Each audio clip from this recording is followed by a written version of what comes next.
we've been seeing how it has been difficult for the full-fledged rescue operation to be mounted because of the weather, the inclement weather.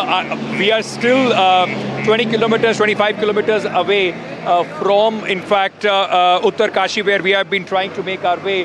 And at this moment, the final stretch or the final route opening taking place here, this was a massive landslide that had occurred, and some big machines, two of them working in tandem, have been able to clear this, but there is still the danger of falling rocks from the top.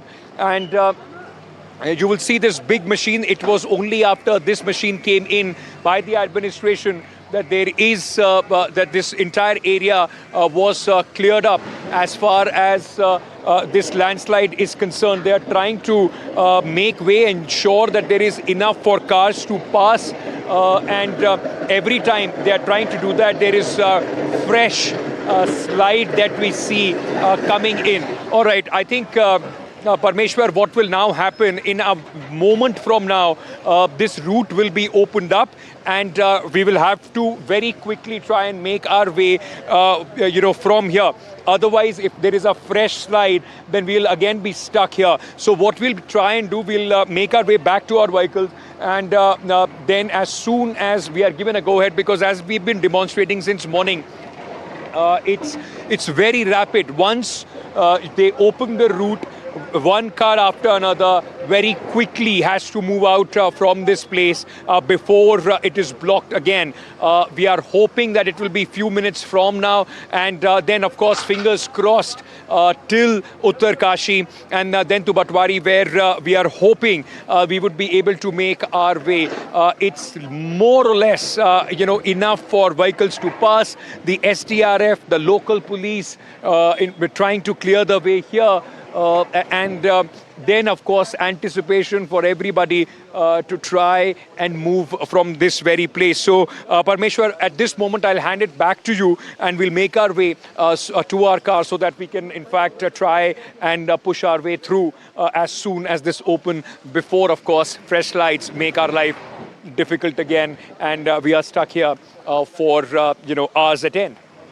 Ankit, we can see the mass destruction that continues to unfold in Uttarakhand. In fact, boulders sliding down that mountainous terrain, visuals on your screen that you can see of, that is continuous. We are seeing heavy showers have also been continuous since late last night, and the NDTV team that, is trying to make its way. It's been 14 hours since they're trying to get to that village that has been submerged. And of course, Ankit there, as well as our team, NDTV team, also trying to, help remove the boulders from the way is what we have been seeing since late last night. And these are the visuals on your screen of the inclement weather and, of course, the rivers that are in spate. And this is because of the kind of rainfall that has been reported.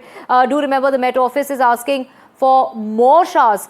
In fact, is warning as far as showers are concerned. More and more showers are expected, heavy in nature. That's going to continue. These are rescue operation pictures that are coming. This is, of course, the rescue officials there, the army, the NDRF, the SDRF, the police personnel, the local authorities there, all there trying to assist those who need help, and of course they're trying to in fact give them all a medical checkup. There is the evacuation team there. Do know that the entire area is vulnerable, and adjoining areas, people have been evacuated from there as well, while the search carries on for the 50 to 60 people who are missing at this particular point in time. And this wasn't very far from the army base camp, and there, of course, the army camp there also just 4 kilometers away, and which is why 11 people from the army, this includes 2 personnel and 9 soldiers that have gone missing as well, part of that 50 to 60 people who are said to be missing at this particular point in time. Let me talk about this particular village, Dharali, and take into account the visuals that you can see of the kind of destruction that we are seeing. Of course, the Indian Air Force is also responding to this. There is a restriction when it comes to the evacuation and the rescue operations. This is in regard to the Himalayan horror that continues In fact, that landslide that we can see in various parts of Uttarkashi, the ITBP conducting rescue operations across the board. We're talking about ITBP officials are on the spot. They're continuing to battle, that very risky, very hazardous terrain and those flash floods, of course. And, of course, a lot of challenges that are being faced by the rescue teams there.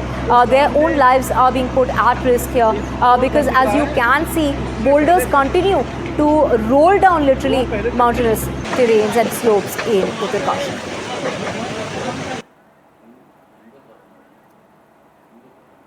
Now, even as relief and rescue operations are underway, while those in relief camps are anxious, authorities are ensuring that they are being taken care of and their health is being monitored. In fact, a checkup is being done of all those who have been rescued so far. We're talking about these people who have been evacuated because they're all living in vulnerable areas. We're talking about a very major stop when it comes to the Gangotri Dham, and this is a very popular area, a very touristy area. There were a lot of tourists in the area, their homestays, their hotels, their shops. And this whole area, a very populated area, which was struck by that tragedy.